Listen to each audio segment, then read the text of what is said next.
આવ્યું છે। નેત્રંગ સહિત પંથકમાં સૌભાગ્યવતી મહિલાઓએ વટ સાવિત્રીના વ્રતની ઉજવણી કરી।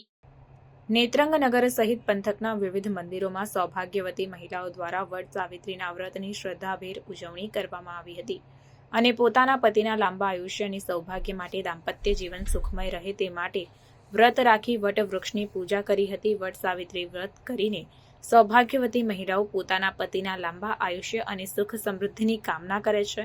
શાસ્ત્રો મુજબ વટ વૃક્ષ નીચે બેસીને જ સાવિત્રીએ પોતાના પતિ સત્યવાનને પુનર્જીવિત કર્યા હતા। વટ સાવિત્રી વ્રત કરીને સૌભાગ્યવતી મહિલાઓ પોતાના પતિના લાંબા આયુષ્ય અને સુખ સમૃદ્ધિની કામના કરે છે। આ દિવસે મહિલાઓ વ્રત રાખીને વટ વૃક્ષ પાસે જઈને વિધિવત પૂજા કરે છે। આ સાથે જ વટ વૃક્ષની પરિક્રમા કરે છે। ધાર્મિક માન્યતાઓ અનુસાર આમ કરવાથી પતિના જીવનમાં આવનારી દરેક બાધા દૂર થાય છે અને સુખ સમૃદ્ધિ સાથે લાંબા આયુષ્યની પ્રાપ્તિ થાય છે।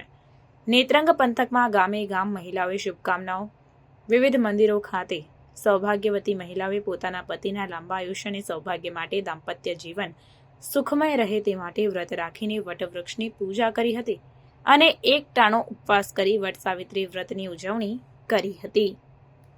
રિપોર્ટર વિજય વસાવા, નેત્રંગ।